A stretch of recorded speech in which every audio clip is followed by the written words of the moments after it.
Hi everyone, in this video I'll show you a simple way to fold parchment paper into a perfect cake liner. Just a few folds, some clever creases.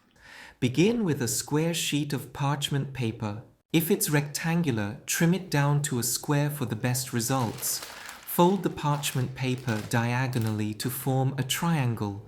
Line up the edges as neatly as you can. Fold your triangle in half one more time. Fold it again to make a narrower wedge.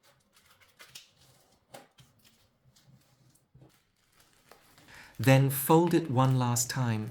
This final fold creates a very narrow wedge shape. Place the pointed tip in the center of your cake pan and hold it steady where the paper reaches the bottom edge. Then fold along the side of the pan and mark where the paper reaches the top edge.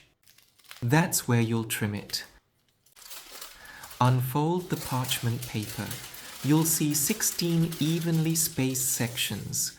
Fold the circle in half, making sure all the lines are aligned. Then go over each crease, folding them all in the same direction. Set the pan on top of the unfolded parchment and lightly trace around the base.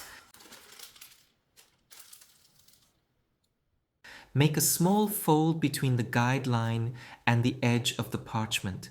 This helps shape the curve and gives your liner a cleaner, more even fit. Ensure each fold is parallel to the creased line. This keeps the shape consistent and forms a smooth curve. Repeat this step 15 more times to shape the entire circle evenly. At this point, the liner is really starting to take shape. Run through each crease once more with your fingers. This helps it hold the curve and sit neatly in your pan. Gently place the liner into your baking pan and press it down to spread the bottom. Make sure it lays flat and follows the shape of the pan all the way around, and you're done. And there you have it, a perfect parchment paper liner for any cake recipe that requires one. If you found this helpful, don't forget to like, subscribe, and share this baking trick with a friend. Happy baking!